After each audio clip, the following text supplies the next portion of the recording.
Good morning everyone, and welcome to Anfield. It really is great to actually see people in person and not be on Zoom, so fantastic. So as she said, my name is Andy Hughes. I'm Managing Director of Liverpool Football Club. Actually, I'm just going to sit down so I can see that screen, if that's okay. And I joined the club in summer 2013 as Chief Financial Officer. That was after a 20-year career in the travel and hospitality sector. The club at that point in time was in a very, very difficult moment, and it was quite a switch from the world of hospitality into the world of football and the summer transfer window. And this morning I'm just going to give you a personal perspective on our journey to this moment in this picture, which is the end of our 30-year wait for the Premier League title. It was quite a party, and to be honest, I'm not sure whether it was harder getting there or actually organising that party in the middle of a lockdown, but it was a great party. So I'm sure a lot of you know the history of Liverpool Football Club, but it is quite a unique history, an incredible history of success on the pitch. We have a massive global fan base, an incredible culture, and that history and our fans have been a driver of growth for a long period for the club. But in case you don't know, a lot of that success was back in the 70s and 80s, and that success started to tail off during the 90s and through the 2000s. Obviously there were some unique moments of success through that period, but as we got towards 2010, the club really was in a lot of difficulty. And the truth was we were actually bankrupt. On the verge of administration, only saved through a sale of the club, and there were a number of interested parties, and that was obviously because of the points I mentioned before, that there was a belief that there was real hidden value in Liverpool Football Club. But Fenway Sports Group were the successful acquirer in October 2010, and those first few years, 2011, 12, 13, the club actually lost between 40 and 50 million pounds per annum through that period. And it doesn't matter who you are and what organisation, how big you are, losses on that scale are very, very difficult to cope with. And the truth was the club was still on the brink. Maybe not on the brink simply because we had Fenway Sports Group as our backer. But when I joined, it literally was a case of counting the pennies, counting the cash, trying to do player transactions, looking at financial fair play calculations, the Premier League's profit and sustainability rules, banking covenants, bank facility limits, and literally every single transaction was almost an unsolvable mathematical equation, and the club has come a really long way from that point. And it was very clear that although we had a strategy and there'd been a lot of change made during those first few years, and those things were starting to make a big difference, we really needed to get more focus on our strategy.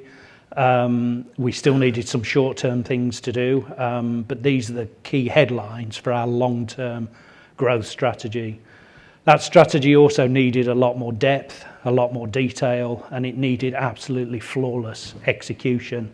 It's obviously an incredibly competitive world, and we literally felt at that time we needed to get absolutely every decision right. So I would love to talk to you about every nuance of the football strategy, but for obvious reasons I can't do that. But if you look back at 10-11 season to the squad where it is in 2021, absolutely transformed.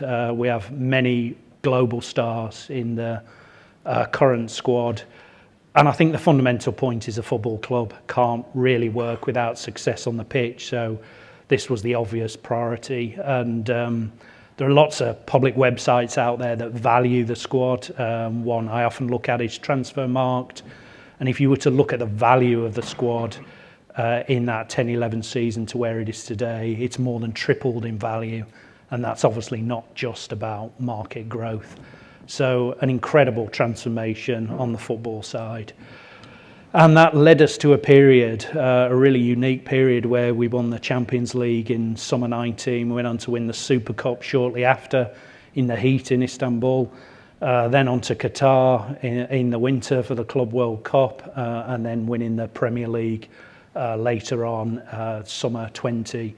And it really was an extraordinary achievement to concurrently hold all those cups at the same time.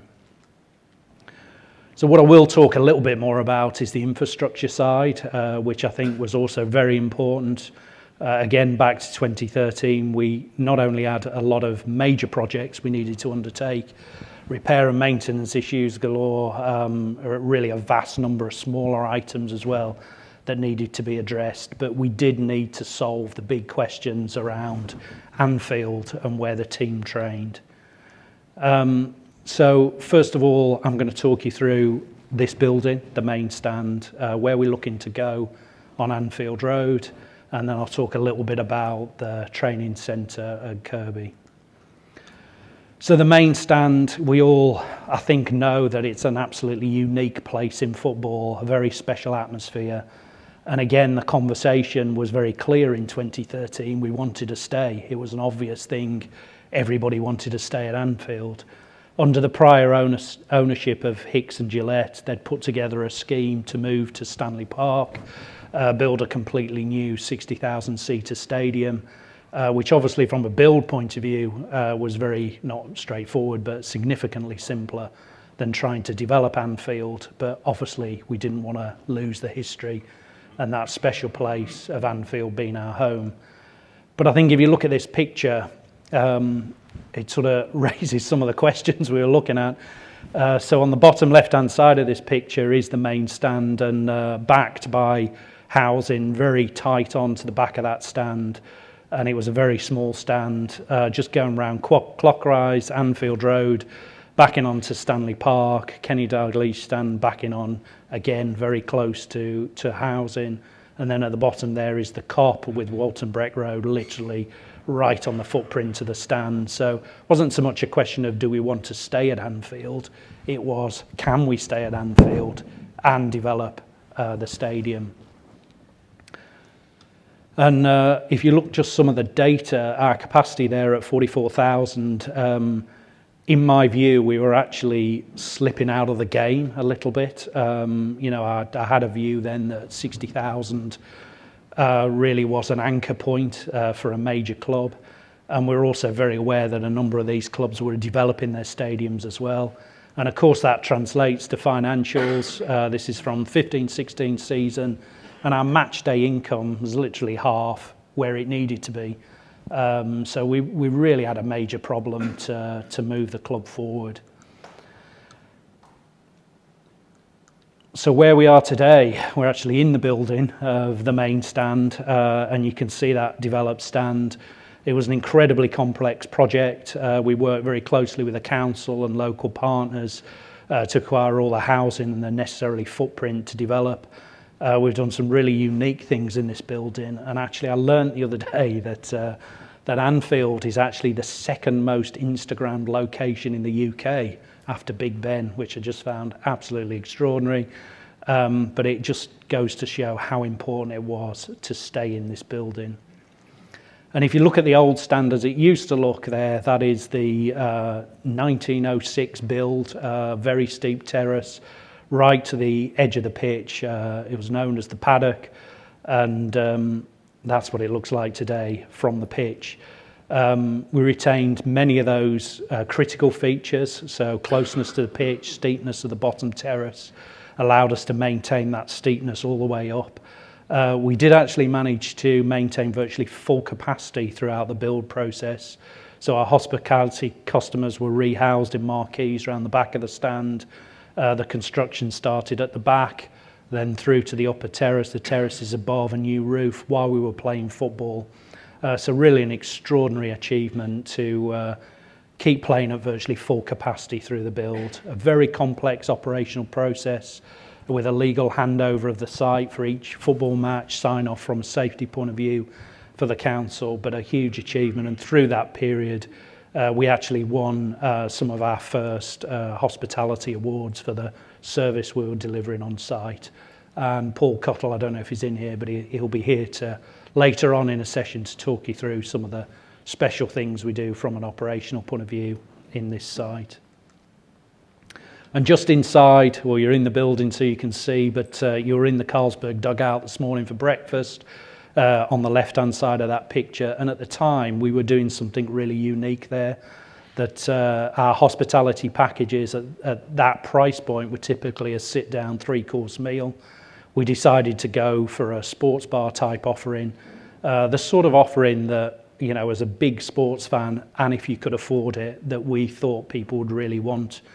And obviously lots of TV screens, great atmosphere, bars, etc., and vomitories that opened up into the best seating in the house on the lower terrace of the main stand. And it was a real risk, 2,000 capacity in that lounge, and it sold out in the first season and is hugely popular. And on the right-hand side, you can see the more traditional hospitality offering. And actually, I was just chatting this morning that our hospitality in the old main stand, although we did an incredible job, the building was very, very old, very small, and it really is light years away from where we were at that time. But also the development, and critically important, obviously every building and every development needs to deliver return on investment, but as you're experiencing now, we hold a lot of conferences here on the top left, we hold a lot of parties and events. And on the right, we managed to host 3 concerts. We had Pink, Take That, and Bon Jovi. Really were incredible events, very successful, very complex to organise with the local community and reconfigure the stand for a concert. But they were really successful and just amazing events to be at. And we have another one booked, Elton John in 22, and we're looking for more in summer 22.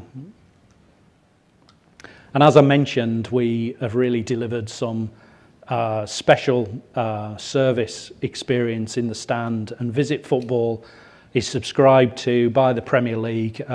You know, it's a typical customer experience survey covering every aspect of the experience for all fans, general admission fans, our accessibility offering and all our hospitality offerings. And we really have done something unique, winning it 5 times in a row and improving all through that period. Really incredible achievement by all the team at Liverpool Football Club, which I know they're all very proud of. And interestingly, we're always voted, it was a YouGov survey again done by the Premier League. We were voted the noisiest ground in the Premier League, which in football is obviously hugely important. And but also it does show that we did pay real close attention during the development to some of the noise engineering in the sound, just to emphasise that point. So where does that leave us? Capacity-wise, we're just about at 54,000. Still, in my view, just outside where Liverpool Football Club should be. And I still have a view that 60,000 is a benchmark for a major football club. And again, people are still investing, still growing, and still catching. So that brings us to the Anfield Road stand, which for those of you who are here is the stand at the far side over there, which backs onto Stanley Park, the stand at the bottom in that picture. And again, when right the way back to 2013, we put together a plan to develop this stand as well. And we did apply for outline planning permission as part of the main stand development. And very recently, we've managed to get a full planning application approved for the development of that stand, which I'm absolutely delighted about. Seem to have died. Oh, there we go. So this is the design. It's a very similar team of people working on the project. We followed a very similar design proposition. It's red brick, very similar to the main stand on the right.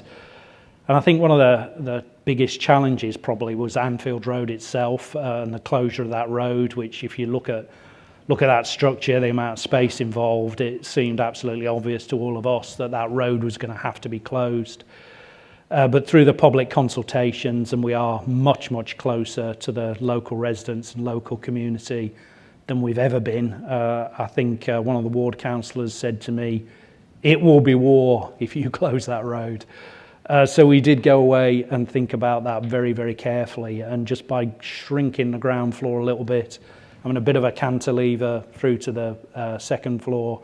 We've managed to reroute the road around the back of the stand and I think that was the critical thing that's allowed us to get a successful planning application through the council. So where will that take us to? Up there really in third place, but you can see that sort of 60,000 benchmark. So it's a critical project for us. And just to emphasise, we're not 100% over the line yet. We still need a few regulatory approvals, but we're a long way down the road and getting very close to proceeding. So what will that stand give us? Obviously, we're looking for world-class facilities across the board, an additional 7,000 seats, fantastic new hospitality facilities and an indoor fan zone, which we won't need to go through the turnstiles to enter. And again, we win awards for our family park and fan zones, and this will bring it into the building, which I think is, again, something unusual and will be fantastic. And we're targeting an opening in summer 23.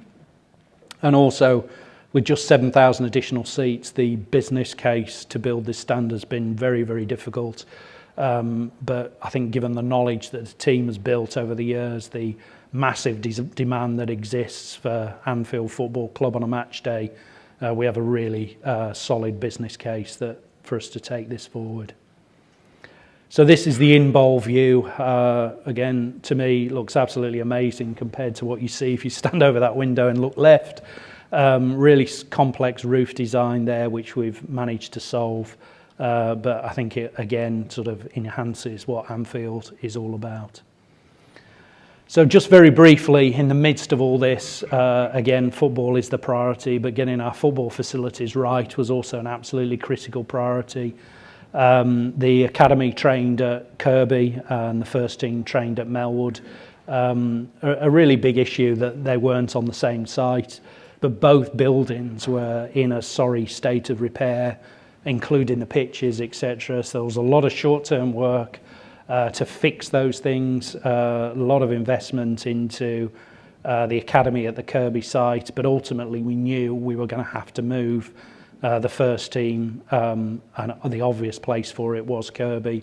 We'd simply run out of room at Melwood. So again, you would assume a training centre would be significantly simpler than some of the other projects, but it was highly complex trying to deliver world-class sporting facilities. And by world-class, I really do mean there are elements of it that we're in a very competitive world. We're trying to be the best we possibly can. So sourcing materials from all over the world. It is an absolutely unique and special building. I feel retained the essence of Liverpool Football Club throughout the design. KSS did do the design for us, as they did with the main stand, and I think really did an incredible job. But just as we were coming to the conclusion, we were due to move in summer 20. The building was about 3 months from completion when two things happened. One, we had a leak. Fortunately, that was before the handover to us legally, but also the pandemic struck and building work stopped on site. Now, I think it's an obvious point to say if you're going to move the football team into a new training facility, you want to do that in the off-season through the summer. It was very obvious that wasn't going to be possible. But we worked incredibly well with McLaughlin and Harvey, a very sensible approach to dealing with the pandemic. And we managed to complete the building late, but still on budget, and completed October time, and decided to just go for it and move the team in during an international break. And normally you would stress test the building, you would bring people in for familiarisation sessions. We had a 6-week handover in plan, and that basically turned into a few days. And it was a very challenging few days, but the team were in within a week. The team absolutely love it, as do the coaching staff, and it really is an incredible building. So just very briefly on the commercial side, because none of this works really unless it translates into financial performance through commercial growth, which of course can then be reinvested back in the squad. And also the commercial side of it can't work without success on the pitch. So at the same time, we invested incredibly heavily on the commercial side of our business in new people, new processes, a new London office, new technology, anything and everything we could think of, and that's delivered incredible success on the commercial side of the business. And we actually signed a significant number of new partners through the pandemic, the most extraordinary of which for me was Expedia, a travel business. 3 months into the pandemic, literally their business was on hold, and just shows the incredible commitment and partnership we built, that they went through with that deal, and now have become one of our main partners. But also within that, I think a huge achievement, some of our partners have been with us for a very long period of time. Standard Chartered, Carlsberg and others, and I think it's just a testament to the teams that work in commercial, just the relationship they've built and the renewals we've achieved through that period. And what does that mean financially? Well, on match day, you can see the numbers have doubled. On the commercial side, we're pretty close to tripling our numbers through this period. And broadcast, the media income is obviously critically important as well, has also tripled during this period. Now, broadcast deals have gone up dramatically, and probably doubled over that period. But of course, in 10-11, we weren't playing in Europe. In 19-20, we were in the Champions League, and obviously doing very, very well. But where were we in comparison to the competition? The Deloitte Money League is what everybody focuses on, and back in 10-11, we were in 9th and going down and struggling. You can see we're almost 10th and very close to dropping out of the top 10. And then in 19-20, we managed to get into the top 5, and not that far off 4th and 3rd. Obviously, Man City very close to us as well, as our PSG, but really in a completely different place. And if you look at our growth rate over that period, it is almost 3 times, but it is also far greater than any other team in the top 20 of the Deloitte Money League. So a huge success story. And that was it from me. I hope that was useful. I know it was very brief, but I am happy to take a couple of questions. I haven't got long, but I'm happy to do a couple of quick questions if you want.